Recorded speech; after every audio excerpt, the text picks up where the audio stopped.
제목 한번 따라하시길 바랍니다. 예수 부활이 싫어서입니다. 한 번 더 하실까요? 예수 부활이 싫어서입니다.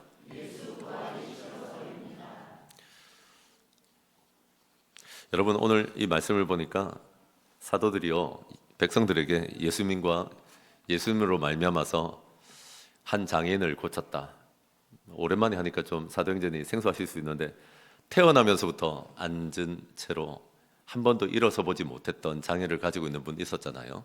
그 장애인을 예수의 이름 때문에 예수님 힘입어서 고치게 되는 기적이 일어났고, 이게 누구 때문에 일어났는지 이런 설명들을 해주면서, 마찬가지로 예수님은 십자가에 죽으셨지만 부활하셨고, 예수님을 믿은 사람들은 그 부활을 함께 경험하게 될 것이다, 이런 걸 나누고 있었거든요. 그랬더니 누가 이걸 싫어했는가 하면 사두개인들, 성전 맡은 자들, 제사장들이 싫어했다라고 합니다. 왜 이렇게 싫어했을까요? 이 사람들을 소위 종교적인, 정치 경제적인 귀족 계층이라고 합니다. 한번 따라합시다. 귀족 계층. 이 사람들은 왜 이렇게 싫어했을까요? 첫째는 자기들도 이유를 모른 채로 싫어합니다. 예수님과 예수님의 부활을 왜 싫어하냐고요? 저는 가장 먼저 얘기하고 싶은 게, 자기도 몰라요, 왜 그러는지. 근데 그건 분명해요. 상공부를 부부 중에 두 사람 중에 한 명 처음 예수 믿으면서 하려고 하면 들어오지 않은 아내나 남편이 되게 힘들게 해요. 자기가 왜 그런지 모르는데 그냥 싫대요. 내가 왜 싫은지도 모르고 그냥 싫어해요. 마찬가지입니다. 오늘 사두개인과 또는 대제사장과 정치 경제적인 귀족 계층에 있는 사람들이 대놓고 그냥 예수님이 싫고 예수님의 부활을 전하는 걸 싫어했다라고 얘기합니다. 소위 마귀가 대리인을 세운 겁니다. 마귀는 절대로 예수님이 사람들에게 전파되고 그래서 그 인생이 바뀌는 걸 원치 않거든요. 그래서 그냥 전면에 드러나면 되는데 사람들을 찾죠. 그 대리인 구실, 하수인 구실을 할 수 있는 사람 찾는데, 그게 오늘은 누구라고요? 이 귀족 계층이 예수님에 대해서 반대하고 예수님의 부활에 대해서 전한 걸 싫어했다라고 얘기합니다. 또 하나 이해할 만한 게 있습니다. 뭔가 하면, 어떻게 올라온 자리인데 이 정치 경제적인 귀족 계층으로 올라오기까지, 태어나면서부터도 있지만 지금이 어떤 시대인가 하면 식민 지배를 당하고 있거든요. 우리가 일제 치하를 경험한 것처럼 로마의 지배를 당하고 있는데, 그 눈치 보면서 벌어먹고 살 수 있는 이 자리까지 올라오기까지 얼마나 줄 탔겠어요. 얼마나 줄 잘 설고 얼마나 비위를 맞추고 어려웠겠냐고. 내가 어떻게 올라온 자리인데 내 밥그릇을 위협하고 있는 거예요. 이 정치, 종교적인 또 경제적인 이런 모든 분야에서 귀족 계층인데, 사람들이 지지하지 않고 사람들의 마음이 딴 데 가버리면 위협을 느끼거든요. 어디 그뿐이겠습니까? 그것은 곧바로 직접적인 손해로 연결됩니다. 그러니까 왜 싫어하는지 이해가 좀 되시죠? 나한테 직접적인 손해를 끼치고 내 밥그릇 깨뜨리고 또 이유를 알지 못하지만 내가 마귀에게 휘둘리면서 그냥 싫어. 사람들은 그런 소리 하더만요. 그냥 싫은 사람이 있대. 그냥 기가 차서. 여러분, 그러므로 마귀의 하수인 되어서 또는 내가 겪어야 될 직접적인 손해 때문에 이 사도들이 마땅치가 않고 사도들이 전하는 메시지도 싫고 그래서 싫어했다라고 얘기합니다. 우스갯소리인데 여러분, 이런 말을 합니다. 죄송해요, 아버지를 죽인 놈은 용서해도 내 돈 건드리는 놈은 용서 못한다. 이런 말 들어보셨어요? 진짜 아버지 된 나로서는 되게 섭섭한 얘기죠. 한간에 있는 얘기예요. 이 말의 핵심이 뭐예요? 간접적인 손해는 그래도 참아요, 사람들이. 근데 나한테 직접적으로 타격이 오면, 손해를 일으키면 그거 못 견뎌해요. 못 견뎌해요. 오늘 딱 그런 모습을 보이고 있는 것이 부유한 귀족 계층 아닙니까? 사두개인, 대제사장, 이런 사람들의 그룹들입니다. 여러분, 잘 생각해 보시면 하나님의 아들이잖아요, 예수님이. 하나님의 아들이 오시고 그가 날 대신하여 죽으시고 부활하신 그분이 나에게 오시면 얼마나 나에게 놀라운 인생의 변화가 일어나겠어요. 근데 그게 우리 생각대로 되는 게 아니거든요. 약간 고통이 수반될 때도 있고요, 조금 큰 고통이 수반될 때도 있고 손해를 볼 때도 있더라고요.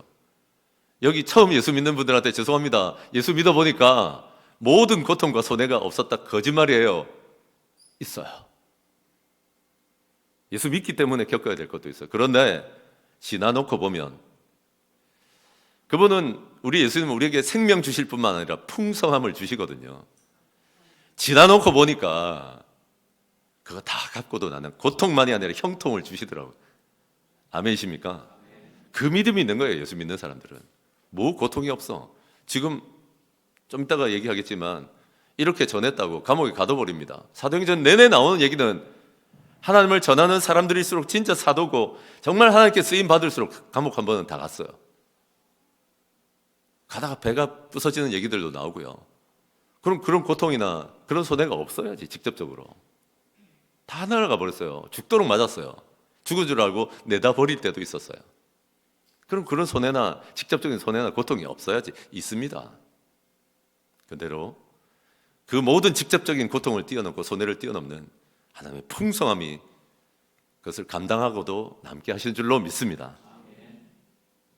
그러므로 여러분 너무 직접적인 손해에 전전긍긍하지 마세요. 나에게 생명 주시고 풍성하게 주시는 예수님을 믿고 나아가십시오. 예수님 싫어하는 게 있습니다. 절대로 빚지는 걸 싫어하십니다. 우리가 예수님 위해서 좀 직접적인 손해보고 이런 거 있잖아요. 그런 거 빚 안 지십니다. 기본적으로 하나님은 30배, 60배, 100배로 갚으십니다. 자녀로 갚으시든지 평안으로 갚으시든지 뭘로든 갚으시는 줄로 믿습니다.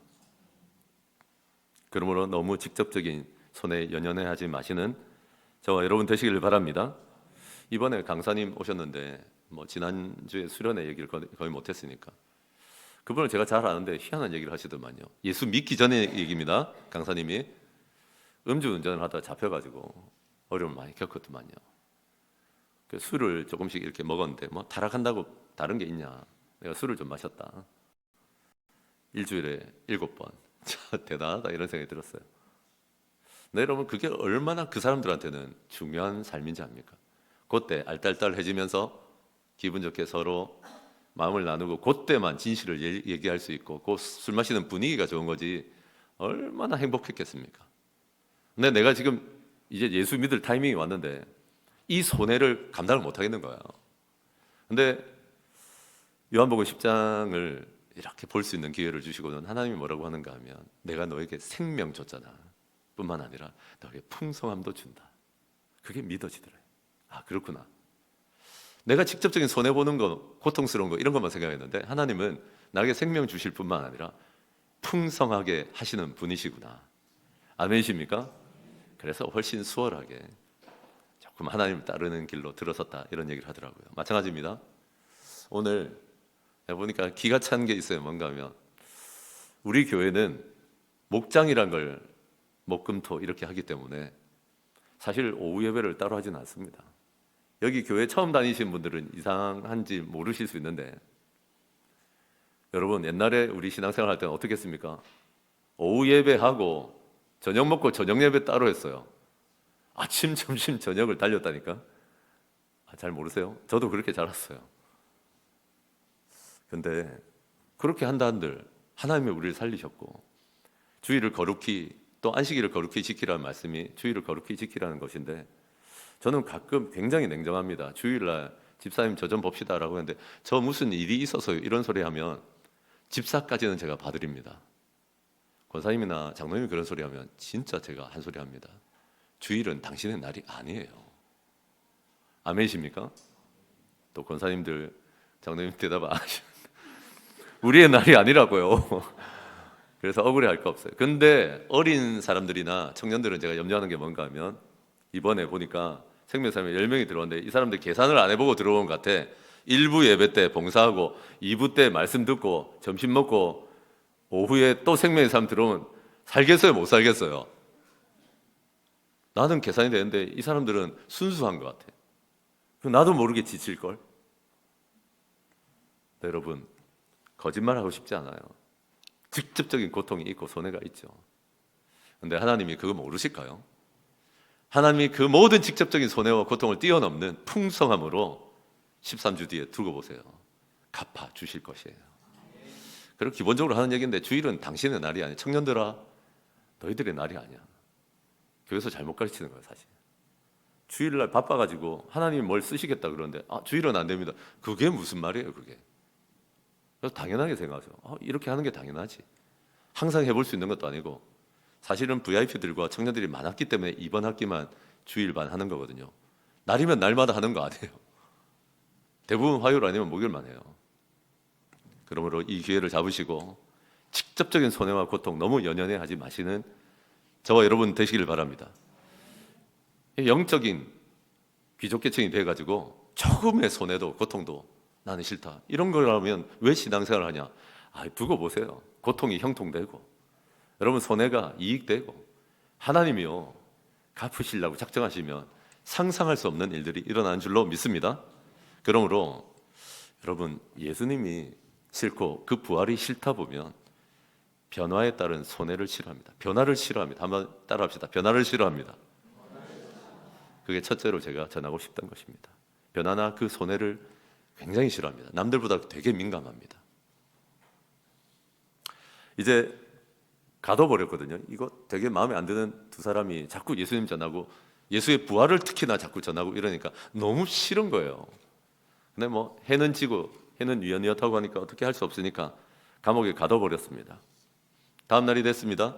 말씀을 보니까 대제사장과 서기관들과 소위 말하는 종교 권력을 가지고 있는, 또 권력을 가지고 있는, 우리는 좀 다른데 우리는 종교를 가진 사람과 정치 권력이 분리되어 있지만 이 시대에는요 같이 갑니다. 종교 권력을 또 정치 경제적인 권력을 가진 사람들이 한 자리에 모여서 뭐 합니까? 한번 따라합시다. 청문회. 뭐 한다고요? 네. 가보셨어요? 청문회?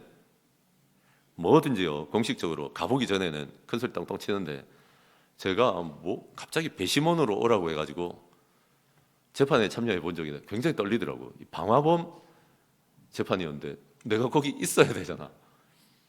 와, 이거 끝나고 나한테 보복하러 오면 저지 별의별 생각 다 들으려고. 여러분 이렇게 생각할 때는 목사님이 그냥 배심원으로 갔는데 뭐 저런 소리를 하나 싶은데 가보세요. 방화범이 앞에 있는데 나를 마주보고 있다니까. 여러 사람이 있지만 그중에 특정해서 나한테 또 찾아올지 어떻게 합니까? 청문회도 마찬가지예요. 여러분 쥐잡듯이 잡아내는 청문회 보신 적 있죠? 날카로운 국회의원들 나가지고 진짜 탈탈탈 다 털어버리잖아요. 그런데 여러분 지금 사내들인 공회가 정확하게 열렸다고 할 수는 없는데, 우리나라는 국회라고 하고 거기는 공회라고 하는 게 있어요.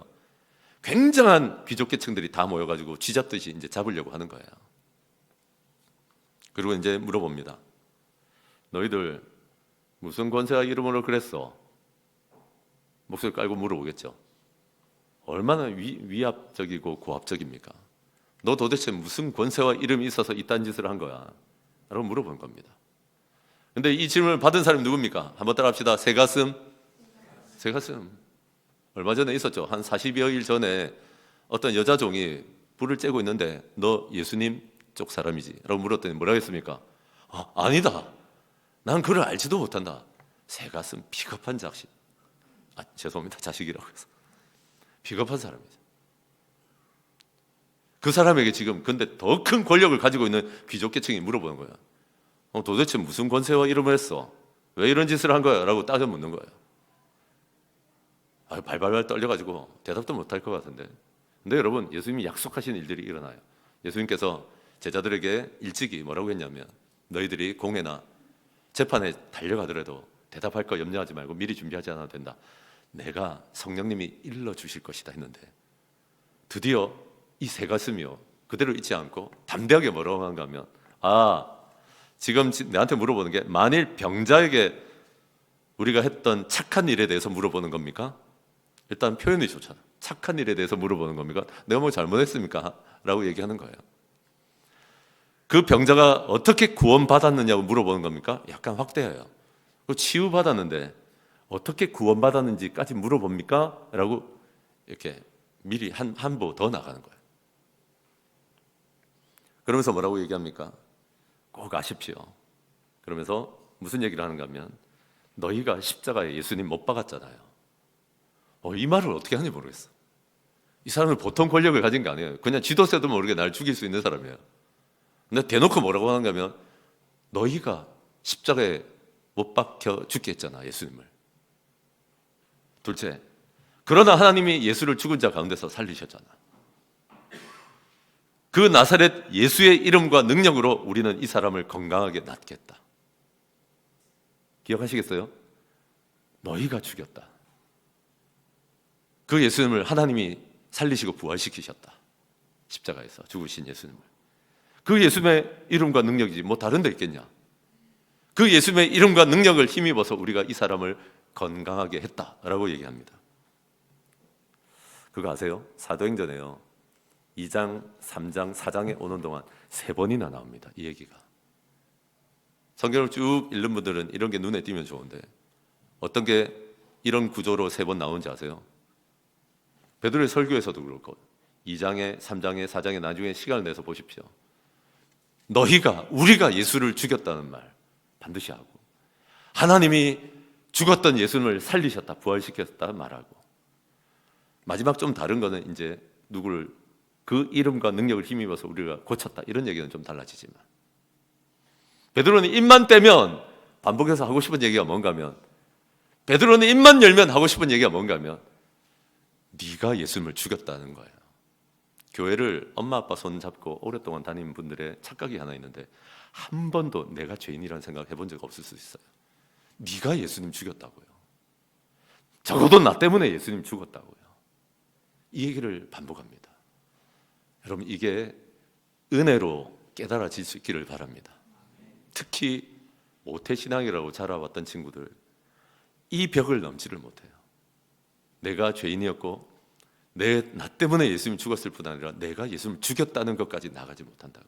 둘째 꼭 알아야 되는 건 그 하나님이 죽으신 예수님을 부활시켰고 다시 살리셨다는 겁니다. 그러므로 여러분 베드로는 반복하고 있습니다. 3번을 반복하고 2장, 3장, 4장 내내 무슨 반복을 합니까? 십자가 부활을 반복하고 있습니다. 우리는 싫어하죠, 반복을. 그리고 베드로는 확장하고 있습니다. 한 사람이 치유받은 거지 이게 무슨 구원받은 거예요? 아니요, 이 사람에게 전한 복음이 있기 때문에 이 사람이 치유받고 구원받았다라고 합니다. 그리고 특정한 한 사람에게서 다른 모든 사람들이 너희들도 그럴 수 있어. 야 너도 돼. 한번 따라합시다. 야 너도. 무슨 얘기인지 아시겠죠? 한 사람이 장애를 치유받고 구원받았다면 너의 인생도 치유받고 구원받을 수 있어. 너의 가정의 장애, 어떤 사람은 가정이 장애가 있어요. 인생이 장애가 있어요. 경제적인 장애가 있어요. 몸이 아픈 장애만 장애입니까? 마음이 아픈 장애도 있어요. 모든 장애를 딛고 너희 치유받고 구원받을 수 있어 라고 베드로가 얘기합니다. 그러므로 여러분 이 복음의 반복, 복음의 확장을 두려워하지 마시는 저와 여러분 되시길 바랍니다. 제가 강하게 얘기합니다. 제가 7, 8개 과목에 원고들이 다 있고 상공부를 가르칠 수 있는데 제가 이번에 싱글들한테 대놓고 얘기를 한 게 있거든요. 그 전에 이 얘기를 합시다. 우리 교회처럼 잘 오다가 틀렸다는 게 아니라 가정교회로 전환을 해야겠다라고 얘기할 때 진짜 저항이 많거든요. 해보면 뭐든지 변화는 힘들거든요. 그러다 보니까 담임 목사님들이 교회를 전환하고 나면 제일 먼저 그 사람들을 입 막으려고 뭘 하는가 하면 상공부를 계속 돌려요. 이 과목 저 과목 이 과목 저 과목 소화도 안 되는데 목장을요 한 5년 안 했으면 아무것도 안 해도 돼요. 못 알아들어요. 얘기를 해도. 그래서 제가 하는 얘기인데 제가 있는 동안은 저는 계속 있을 텐데 한 10년까지는 저는 생명의 삶에 목숨을 걸 겁니다. 왜 그런지 아세요? 거기서 처음 믿는 사람들이 깨지는 일들도 일어나지만 결국 문제는 어디서 일어나냐면 기존의 신앙생활을 하던 사람들이에요. 그 사람들이 동의가 안 돼요. 근데 여러분 이분들이 N차로 한 번 들어오고 두 번 들어오고 세 번 들어오고 조심스러운 얘기인데 제가 실명을 밝히지는 않는데 최근에 3번, 4번 들어온 분들 중에 이제 목사님 무슨 얘기 하는지 알겠답니다. 아주 정직한 얘기예요. 여러분 기존의 신앙생활을 해온 분들은 내가 동의하는 것만 동의한 거예요. 그게 다른 얘기가 거기 많이 있어요. 500페이지예요. 당신이 진짜 소화했다고 저는 생각지 않아요. 저는 반복하는 게 두렵지 않아요. 우리 교회가 진짜 살려면 생명의 삶의 반복이 일어나야 합니다. 제가 좀 믿어주세요. 할 수 있는 과목이 없어서 안 하는 게 아니라고요. 그거 한들 알아듣는 거 아니라고요. 지금 생명의 삶에서 결판이 나는 저와 여러분 되시기를 바라고, 저한테 묻는다면 제 자식이 순종하지 않을 수는 있습니다. 강요 안 할 거기 때문에. 저는 20살이 되면 30살까지 생명의 삶만 한 10번 하라고 할 겁니다. 1년에 한 번씩. 그럼 달라요. 모든 삶 공부는 생명의 삶에서 파생돼서 나왔어요. 이게 탄탄하면 30살 이후가 달라져요. 내가 보니까 우리 교회 싱글들이 이걸 이제 아는 것 같아. 또 보자. 올해 보고 연달아 들어오지 말고 내년에 또 보자고. 한번 따라합시다. 또 봅시다. 그 반복. 그리고 우리의 장애를 치유하신 하나님을 누군가 경험했다면 그 하나님이 내 하나님이잖아요. 이런 확장, 복음의 반복과 확장이 여전하시는 저와 여러분 되시기를 바랍니다. 한국교회 성도들의 60%가 죄송한 얘기예요. 명목상의 그리스도인가 아세요? 가짜 그리스도인이에요. 가짜 그리스도인의 특징은 예수를 구세주로 구원자로 진짜 믿지 않고 예수를 내 주인으로 진짜 믿지 않는다는 거예요. 언제 알 수 있냐고요? 고통이 찾아오면 알 수 있어요. 못 견뎌요. 코로나도 못 이겨요. 그래서 우리가 지금 판판이 깨졌던 것을 보고 있는 게 뭐예요? 코로나 딱 터졌다가 사람들이 다 떠나고 나서 지금 30% 가까이 안 돌아와요. 아직도 안 돌아와요. 코로나 끝난 지가 언제인데 왜 안 돌아오는데? 가짜니까 그렇지. 명목상이라는 건 이름뿐인 그리스도인이거든요. 교회에 왔다 갔다 시계추처럼 왔다 갔다 한 거지. 코로나 오면 그럼 버리는 게 그게 그리스도인가? 아니에요. 여러분, 우리가 진짜 교회라면 진짜 그리스도가 죽음에서 살아나시고 그 부활의 능력을 우리에게 주시고 우리를 붙드신다면 음부의 권세도 우리를 이기지 못합니다. 이게 예수님의 약속이에요.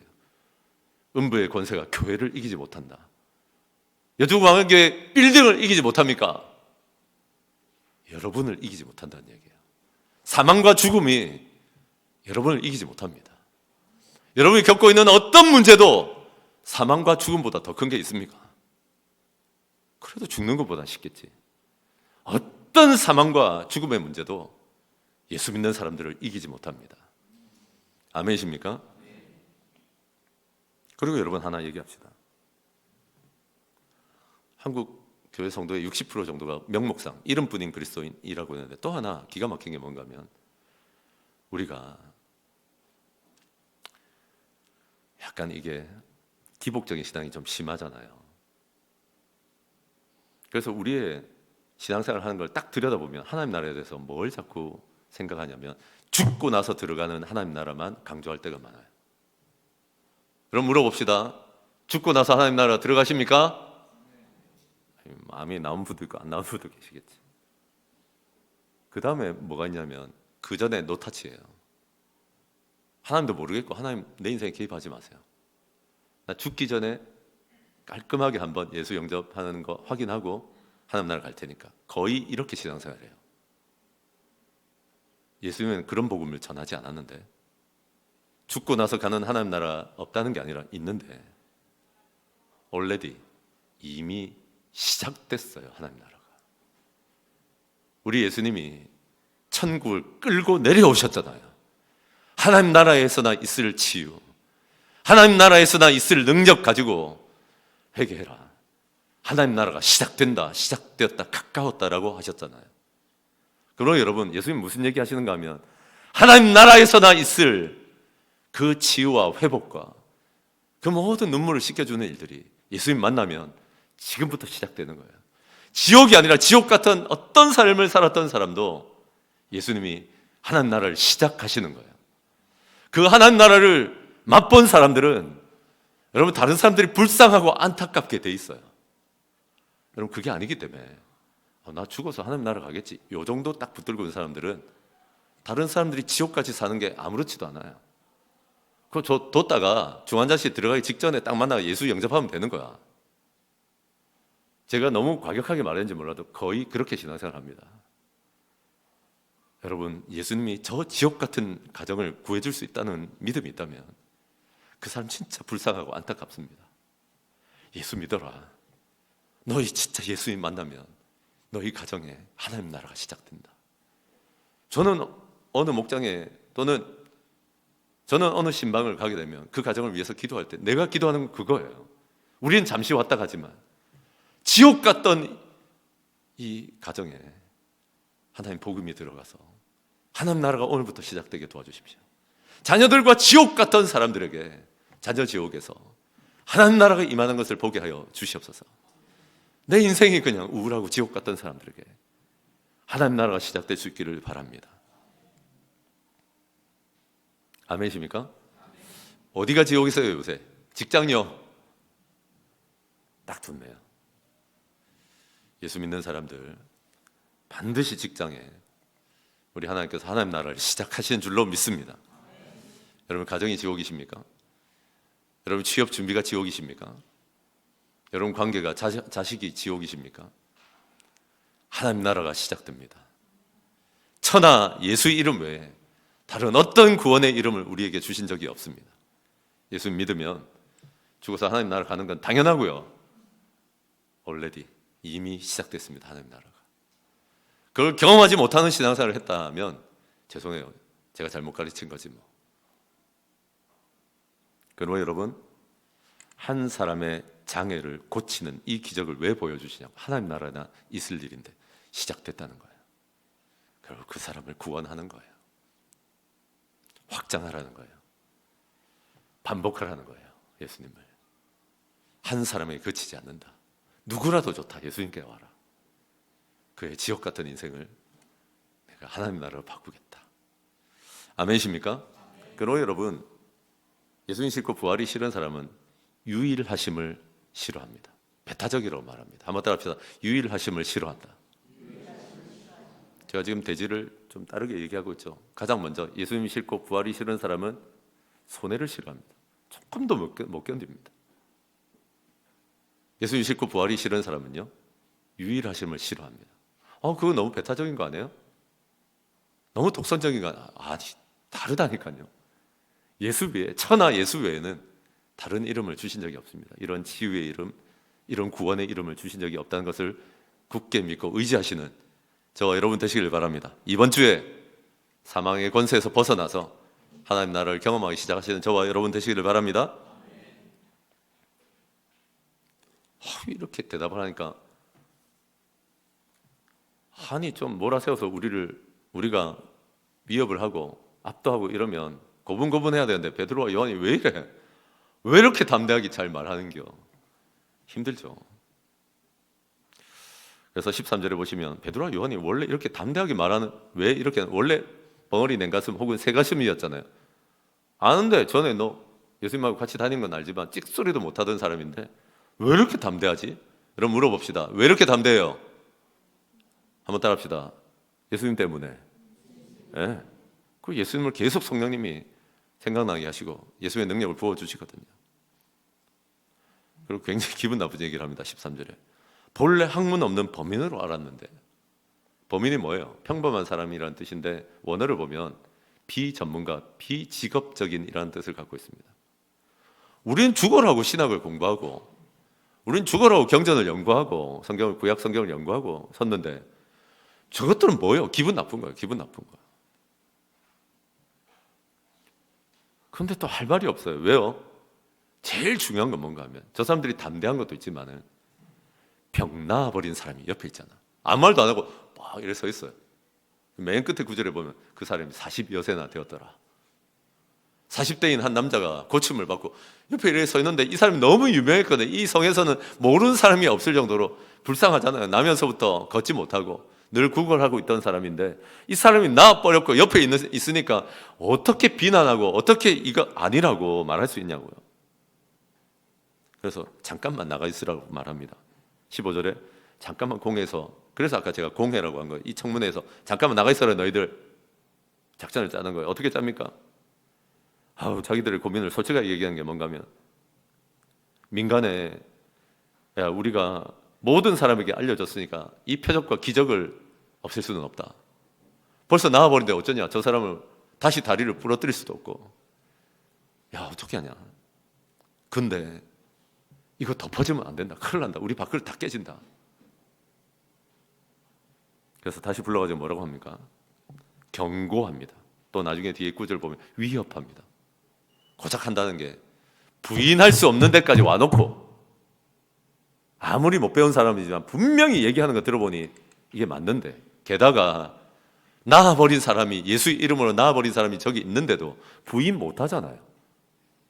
근데도 결정은 안 합니다. 그런데도 받아들이진 않습니다. 위협합니다. 경고합니다. 전하지 말라고. 그때 베드로가 뭐라고 얘기합니까? 이 사람들아, 지금 너희 말 듣는 게 옳냐? 뭐가 옳으냐? 아니면 하나님 앞에서 하나님 말씀 듣는 게 옳으냐? 도로 물어봅니다. 네가 판단해라. 결정해라. 그깟 니네 말, 위협하고 경고하는 그 말 듣는 게 옳냐? 아니면 하나님 앞에서 하나님 말씀 듣는 게 옳냐? 어떻게 우리가 안전할 수 있냐? 그러면 여러분, 우리도요, 신앙생활 좀 요까지 하신 분들 중에 이거 있어요. 들을 만큼 들었어요. 볼 만큼 봤어요. 근데 유보하고 있죠. 결정 안 하죠. 판단 안 해요. 그랬다가 내 인생 더 많은 신앙생활로 들어가면 어떻게 하는 마음을 좀 갖고 계신 것 같아요. 근데 여러분, 하나님 앞에서 무엇이 옳은지 한번 결정하십시오. 그럼 굉장한 자유와 가벼움이 찾아오고요. 여러분, 하나님 앞에서 결정하시면 하나님이 책임져 주신 줄로 믿습니다. 한 번은 지난 이번 수련회 말고 작년 수련회를 전국에서 몇십 개 교회가 오니까 5, 60개 교회가 오니까 하는데 너무 불쌍한 거예요. 뭔가 하면 작은 교회는 보면 대체로 청년부 사역자가 없어. 그러니까 언제까지 내라 그러면 뭐 우왕좌왕하다가 신청 기간을 놓치고 막 이런 거 많았거든요. 근데 굉장히 야무지게 잘하는 교회가 어디겠어요? 큰 교회. 우리 가정교회 안에 보면 청년들이 200명, 250명 이렇게 있는 교회들이 너댓 개 있거든요. 그런 교회들이 하나, 둘 담합해가지고 4개가 딱 등록하면 모두가 마감해요. 4개가 뭐야? 한 2-3개만 해도 끝이에요, 끝. 그냥. 그래서 제가 작년에 어떻게 했어요? 인원 제한을 해가지고 욕을 있는 대로 들었어요. 1차에는 30명만 됩니다. 2차에는 20명만 됩니다. 그랬더니 기분 나쁘다고 안 온 교회가 태반이었어요. 큰 교회 중에. 근데 그걸 다 따라줬던 목사님이, 아무 말도 안 하고 따라줬던 목사님이 나한테 솔직하게 얘기하더라고요. 목사님 마음 아팠어요. 그때 우리가 큰 교회라고 뭘 잘못한 건 아니잖아요. 그래도 우리한테 공정한 기회를 좀 줘야 되는 거 아닌가. 그 말은 모두가 왔다는, 그분은 60명 교회였는데 30명은 왔는데 나머지 30명이 올 거라는 확신이 없으니까 힘들었다. 그 말이 맞더라고요. 여러분, 제가 이런 문제를 놓고서 사람들이 내가 옳다 그러다 하는 데를 가지 않고 하나님께 나가서 하나님 앞에서 하나님이 무엇이 옳다고 하시는지를 묻기 시작했습니다. 근데 하나님은 참 재미있으신 분이죠. 우리보다 더 현대적이잖아요. QR코드. 그게 뭔가 하면 네모난 복잡하게 생긴 문양을 카메라로 딱 찍으면 바로 신청할 수 있도록 QR코드를 해야겠다. 이거의 특징이 뭔가 하면 전 세계 어디 있든지 간에 동시에 열리면 누구라도 먼저 들어오면 돼. 큰 교회든 작은 교회든 상관없어. 너무 감사하더라고요, 이게. 정리도 알아서 해주지만은 이게 진짜 컸어요. 공정성. 사실 큰 교회가 이때까지 해왔던 건 하면 안 되지. 한 사람이 맡아가지고 60명 명단 다 받아가지고 왜 제출하고 이래버리는 건 안 돼. 아무도 딴소리 안 하는 거예요. 여러분, 그 문제 가지고 하나님께 나아가세요. 사람들이 뭐라고 하는지, 내가 뭐라고 말하고 싶은지 그런 데 휘둘리지 말고 하나님이 옳다고 하는 것을 하십시오. 제가 이번에 상공밤에서 딱 한 사람에게만 하나님이 주신 마음이 좀 있어서 당신께서는 상공부에 들어오시는 거 한번 기도해 보시면 좋겠다고. 근데 끝에 내가 뭐라고 했냐면 하나님께 여쭤보고 하나님 앞에서 결심하시라고. 하나님께 여쭤보고 하나님이 결정하게 하시면 하나님이 도와주시고 책임져 주십니다. 아멘이십니까? 그것을 경험하시는 한 주 되시기를 바랍니다. 그러므로 여러분, 예수님이 싫고 부활이 싫은 사람은 결정도 싫습니다. 그냥 결정이 싫어, 판단이 싫어. 하나님이 주시는 그거 따르기 싫어해요. 내가 하고 싶은 대로 하고 싶어요. 결정을 미루거나 싫어하지 마시는 저와 여러분 되시길 바랍니다. 말씀 정리합니다. 부활을 싫어하고 예수님을 싫어하다 보면 세 가지 싫어하는 게 나타난다고 제가 전했는데요. 첫째, 손해를 싫어합니다. 직접적인 손해 진짜 싫어합니다. 네, 여러분, 예수 믿는 우리는 어떤 손해나 고통이 와도 반드시 형통으로 바꾸신다는 믿음을 보이시는 저와 여러분 되시길 바랍니다. 상공부에 들어오시는 여러분, 고통스러울 거예요. 주일이 안 했던 걸 하니까. 기대하십시오. 하나님이 반드시 풍성하고 형통한 것으로 바꾸어 주실 것입니다. 여러분, 유일하심을 싫어해요. 그럴 수 있죠. 독선적으로 보이고 배타적으로 보일 수 있죠. 근데 진짜인데요. 오직 예수의 이름만이 지옥 같은 우리 인생을, 우리 자식과의 문제를, 부부의 문제를, 우리 가정을, 우리 목장을 하나님 나라로 바꿀 수 있는데요. 그래서 우리는 유일하신 주님, 다른 이름은 없다라고 말하는 것입니다. 아멘이십니까? 마지막으로 결정을 싫어합니다. 근데 우리는 좋아합니다. 이제 여러분, 하나님께 묻고 하나님이 결정하라고 할 때 따르십시오. 모든 것을 책임져 주실 것입니다. 기억하시는 저와 여러분 되시길 바랍니다. 아멘. 우리 1분 동안 침묵하고 기도하도록